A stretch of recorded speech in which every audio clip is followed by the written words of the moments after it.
Hey, welcome to Howza channel. In today's tutorial, you will learn how to install Kaspersky Internet Security 2019.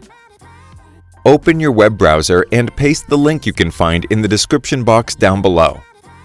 Open the web page. Click on Download Now. Save the file. Open the file. Click on Install Kaspersky Internet Security. Click on Open. Click on Download and Install. Wait until it is done. Enter the account password if needed.